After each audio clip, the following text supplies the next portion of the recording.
Tell me what you finished. I will tell you what I finished. I have finished White Noise.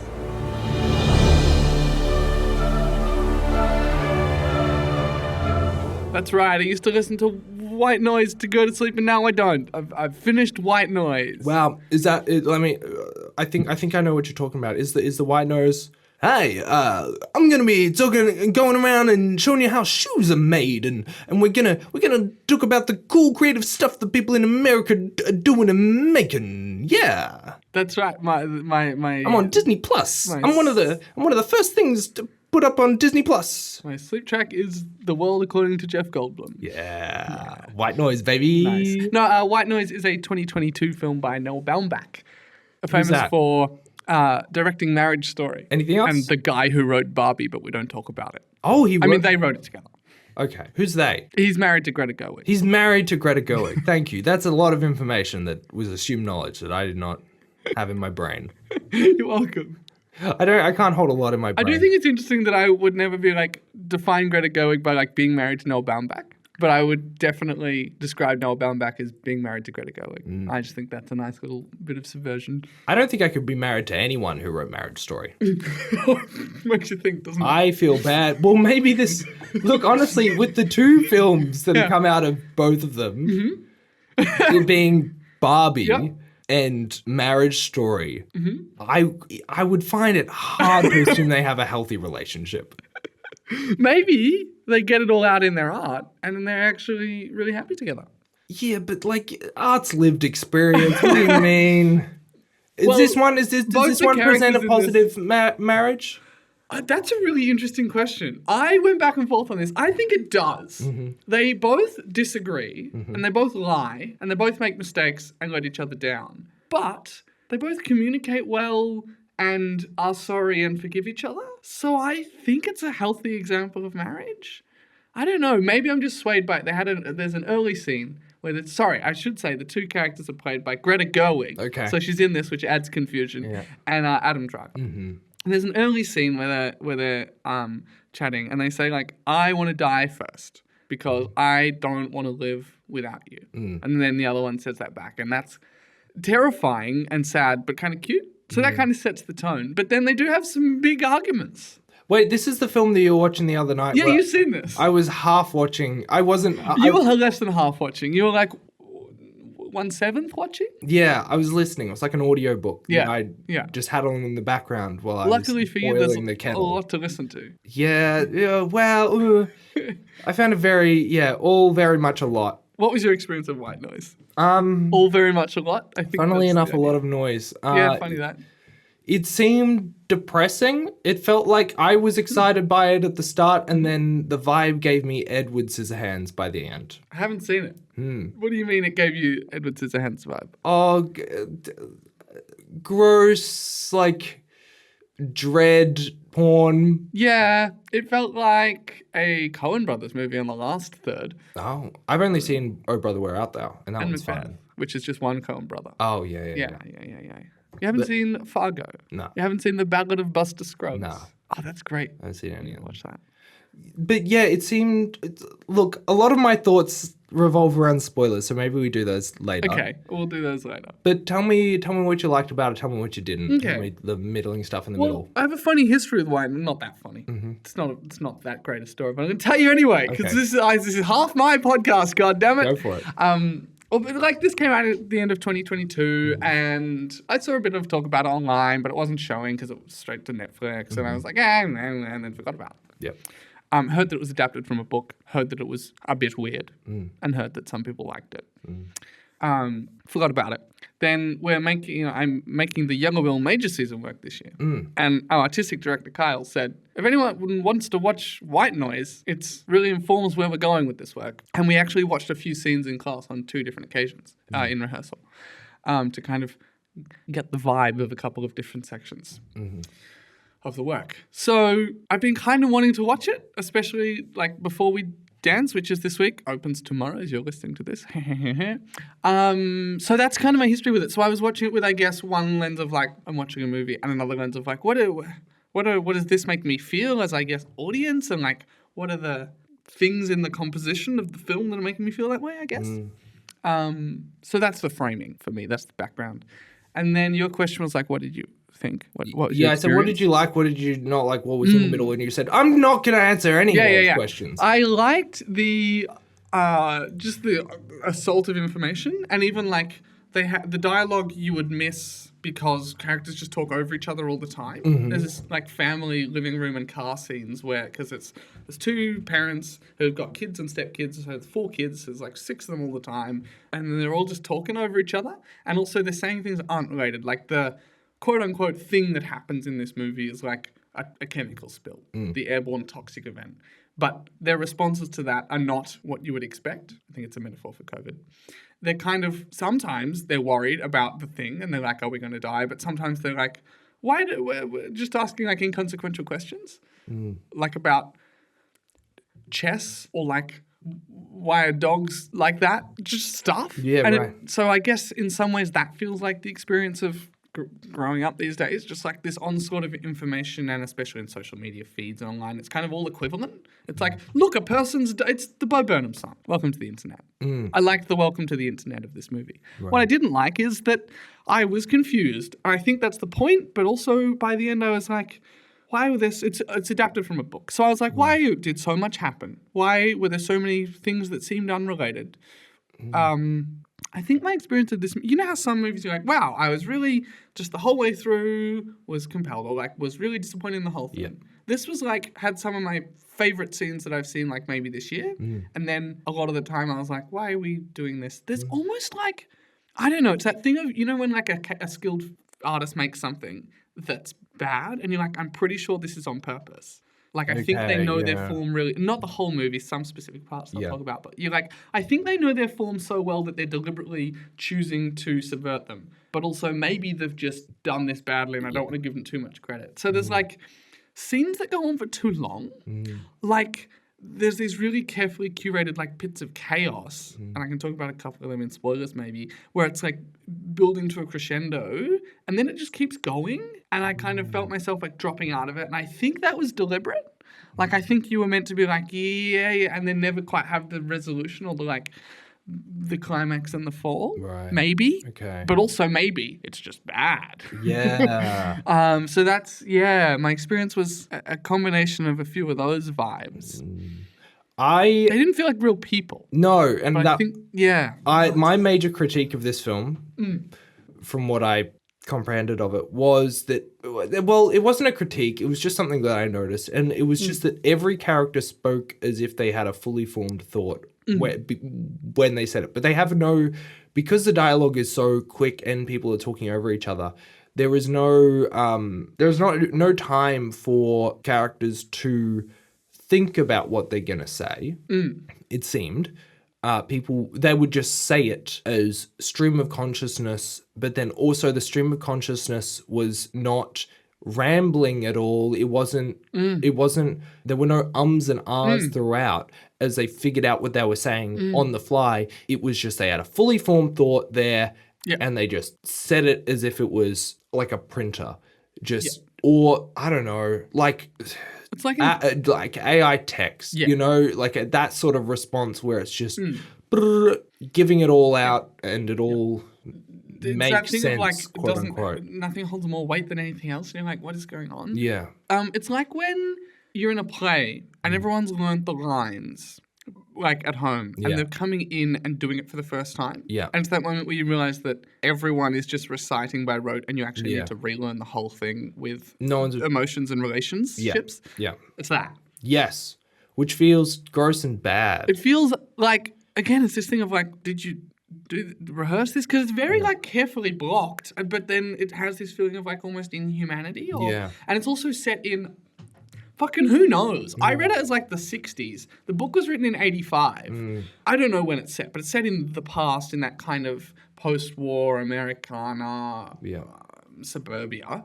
And everything's just slightly too like, comfortable, or like, it's discomforting. And I think that's the point. But again, it's that thing of like, you know? It just felt really icky. But I did love this. I love the attention to detail. Like there's like one prop that'll be referenced in the middle of one of these chaotic conversations. And then like 45 minutes later, you'll see it on screen and it won't even be addressed. But you're like, oh, the old cult books are in the attic. Like they sit, like it's just those little things like that. Yeah. So I'm like, I know it's well made. Yeah. I know that they know what it is, but maybe I don't know what it is, if that makes sense. In terms of, I guess, because it is so dialogue and exposition heavy, it feels like exposition, the movie. Like everyone's giving exposition at all times, not necessarily on what's happening in the world, but I guess because it was translated from adapted from a book, some of it feels like it was translated. Like one of the children keeps narrating what's going on, but to everyone else in a weird way that I think when you're watching it, maybe it's fine. But for me, jumping in and out, I was like, why are they just sort of narrating their experience out loud to everyone else? Probably because they did it in the book. But like, maybe you're changing mediums, change the form. Yeah, or maybe in the book it wasn't narrated out loud. Sure. Yeah. Like it was thoughts. Yeah. Yeah, it's odd. But I really flipped on this from barely experiencing it at the start to barely experiencing it at the end. I was fully like, oh man, I should really watch this. And by the end I was like, this movie makes me feel bad. Yeah, it's exposition the movie, but with the exception of one scene, I feel like no one ever explains anything. There's almost like, particularly from Adam Driver's character, Jack, Gedney, whatever. There's this effort to like willfully not learn about anything, like to try and live in the. Well, this is maybe my interpretation of it, but to try and live in the, I guess, safe, neutral space he's created. And like there's a scene where the giant airborne cloud is looming over everyone and they're sitting down to dinner and everything's quiet and kind of strained. Like everyone knows that this thing's going on, but no one wants to talk about it. So it could be like, I mean, the metaphors that jump to mind are like climate change or COVID, right? And like, can you pass the beans, dear, this, that, the other? And then like this, like sheriff car goes by or whatever, blasting like evacuation. Everyone has to evacuate. And that's the sun sees it and comes in. And it's just like this effort to like, no, well, if we needed to get out, they would have told us. Well, they just told us, no, well, we're safe now. It's going to pass over. It's like this effort to not engage with the material of the issue at all. Yeah. And I wish there was more of that. Maybe, or is that the point? I don't know. It seemed like there was a decent amount of that, but then also I think that because the characters aren't presented as real, like there's something off about everyone, it almost minimizes that as a social issue that we have, especially right now. But I don't know, it could be a thing that's happened forever. I wasn't around 100 years ago. Yeah.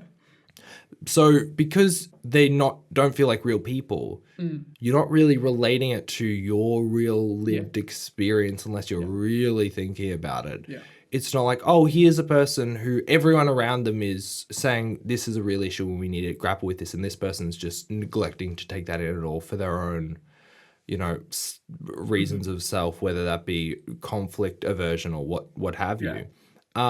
So it makes it very difficult to relate to real life and to actually be making that point of, hey, this is a thing that real people are doing that isn't great. Yeah. In terms of, I don't know, saying that real world disasters aren't real or not happening, or just avoiding them completely because they don't personally affect them. And I'll talk about it in spoilers, but I think the film shoots itself in the foot in the last third or so in relation to that. But there are some great scenes about just like, I'm trying to think of like, I've seen other things with this like absurdist like circular logic where it's like, at one point there's an evacuation. Eventually they do get on the road with everyone else. And Adam Driver's character is talking to someone who's taking account of everyone, counting who's in the evacuation campsite or whatever. And he's got an armband on that says Simuvac. And they have this whole conversation where Adam Driver's like, so what does that armband mean, by the way? Like, what's your authority? Who are you? And he's like, oh, that stands for simulated evacuation.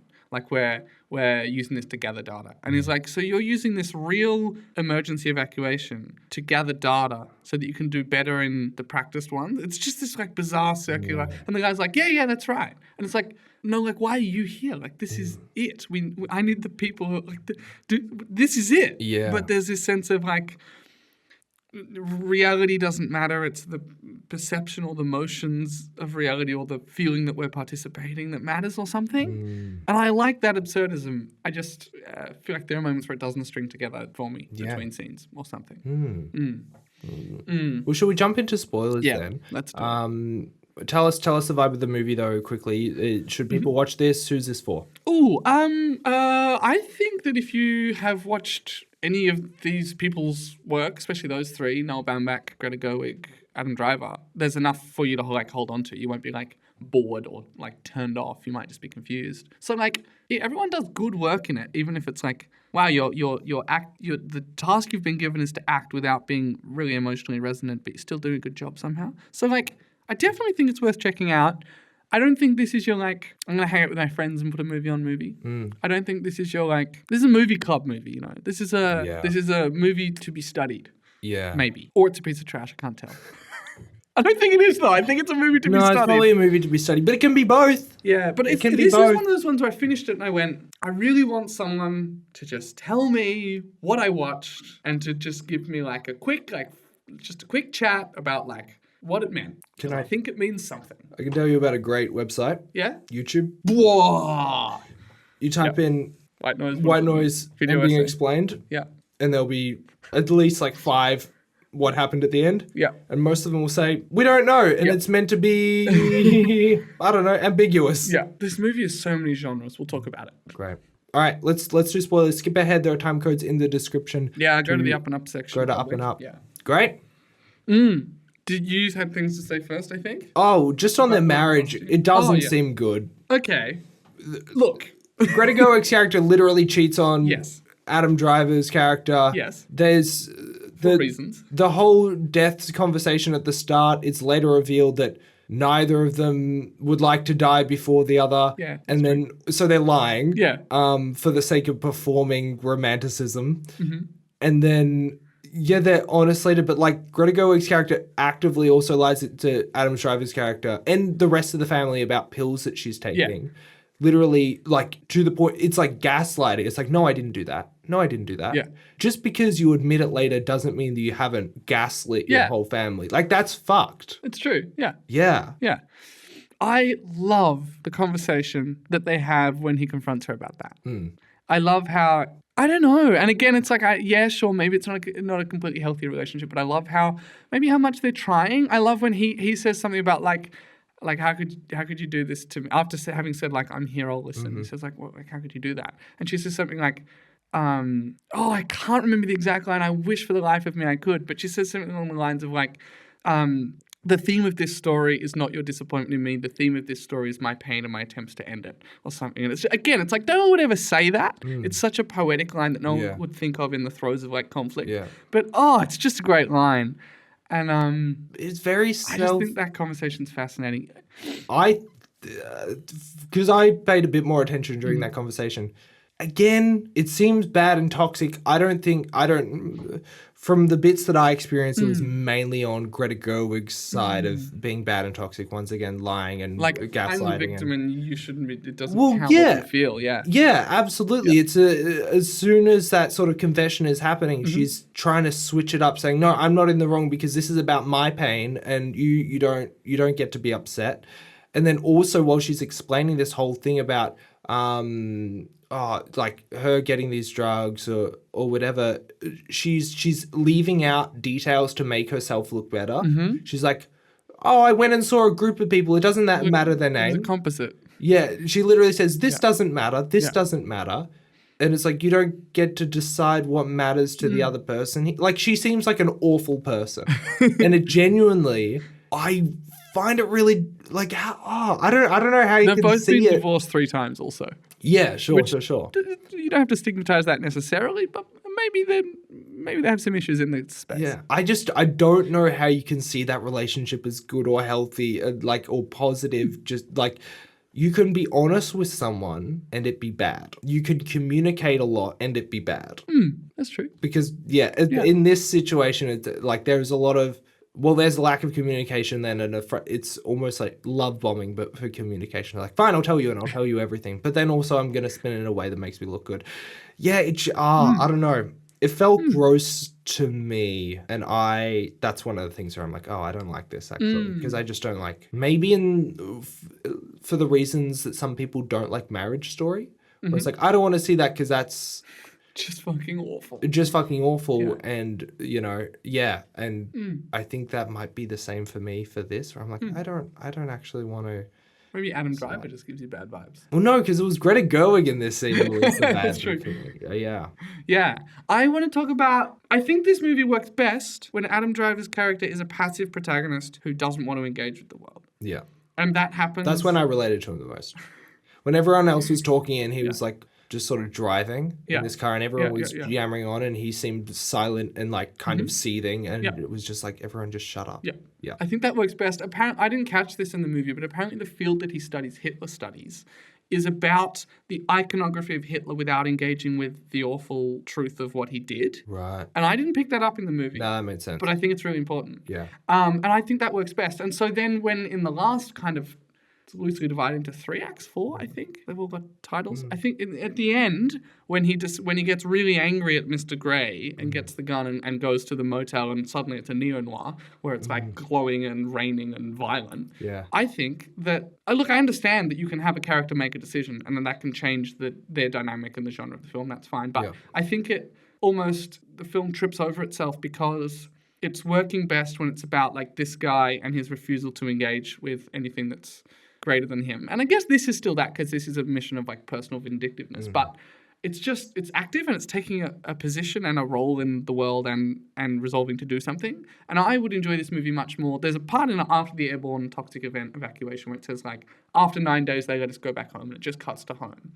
And I reckon if they just did that and then maybe the conversation about the drugs, that would be really good. I would really like that. But then, I had this thing by the end where I was like, what are we doing? Like, it feels meandery. Yeah. I did like the German nuns who don't believe in God, but yeah, they were fun. You can go without them, you know? Yeah. Yeah. It seems like this film could have ended at a couple of different things. Yeah. On the Hitler studies, I think that's kind of interesting because it's sort of, we have opposing him to some degree. What's Don Cheadle? Don Cheadle, who by the end is like doing Elvis studies. Yeah. And so that seems obvious of like, people are loving Elvis despite the awful things that Elvis did. People, admiring Hitler despite the awful things that Hitler did, or studying them as people where it's like, well, if you forget about all this stuff, let's talk about how interesting of a person they are. So, and it's, I guess, that same sort of thing of like, let's not criticize something unless it's actively happening to us, which is what Adam Driver's character does. And I think that probably at the end, it's the same thing where it's, this is... he only takes action because he's personally aggrieved. Yeah. Yeah, he's personally aggrieved. And it seems like American people, a lot of American people, Midwest maybe. Ohio, the number plate says. I'm pretty sure it's set in a fictional town because it's called like, I've forgotten. It's got some very generic name, and the university is called like College on the Hill. Yeah, right. That's the name of it. So but somewhere around there, somewhere in the, all those square states that are in the west and the center. Yeah. All those rectangles, somewhere in there. Georgia, probably. Yeah. So Utah, I reckon. I think I get what it's going for. Yeah, but does it? But it's also kind of like, I know this stuff. Maybe it's also coming from a place of where, it's like, I know that these are issues and this is the way that some people move through society. Yeah, or like maybe this was radical 40 years ago when the book came out. Yeah. And maybe it's relevant now. Sure. But relevance does not equal radical or equal needed, especially in this kind of esoteric way. Yeah, I would agree with something like that. Yeah, I don't know. I'm really glad I watched it though. Like, it was really an interesting thing to feel myself responding to. I just, don't know if I liked it. I think I do. Yeah. I love some scenes. I love the Elvis-Hitler conversation intercut with the train crash. I love the Mr. Grey confession. I like the family scenes at the dinner table. I like the scene where the guy just holds up a TV and does the social media rant where he's like, "Oh, do you not see us?" Yeah. And I like the German nuns who don't believe in God. Yeah. I just remembered about the car crash, and because it starts with the montage of car crashes, and it's like, this is the American dream or whatever. The optimistic history of car crash cinema. And you're like, how? What do you mean? I guess so. But I think probably leaning into that thing of where if it's not happening to you, you can people just enjoy things as a spectator, or neglect the realities of someone having a car crash until it happens, ooh, wow, sparks flying and metal going everywhere. Until like your friend or family member gets in a car crash and you're like, fuck, that's an awful thing to happen. You know? I don't know. If I had one last thing to say about this movie, it'd be that it ends in a big long dance scene in a supermarket while the credits roll. So it gets a point for that. 1 point. It does as well. 1 point for grand white noise. Grand total of 1 point, according to the system we've been playing with this whole time. Sick. Everything balances out and then it gets +1 for the dance scene. Okay, great. Perfect. Good to know. It's not flawless. It's not perfect. It's not getting 50 points, but it gets 1 point.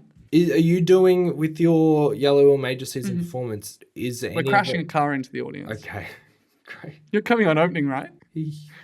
So you want to sit right opposite the big garage door that opens into the warehouse. Okay. Just so you know, that's where you really want to sit dead center, and like maybe close your eyes. Yeah. I promise that we'll make sure the car doesn't hit you if you're in that spot. It's garage door opening. I will say one thing. Rawr. I'm Jeff Goldblum in a big blob T-Rex. Rawr. Rawr. You know, I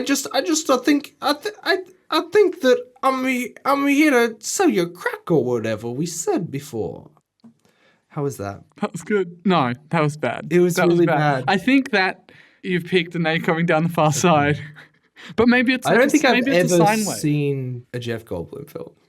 I've seen multiple Jeff Goldblum films with you. But I don't think just judging by my own... Oh, no, you wouldn't think so. I can't do better. It's a really specific kind of voice that he has. I think it's kind of getting closer to, like, Christopher Walken for some reason. I think I'm defaulting to Christopher. Like, New York Scorpion. When in doubt, Yeah. lean towards something else that's distinctive. Which is not how you do accents. No.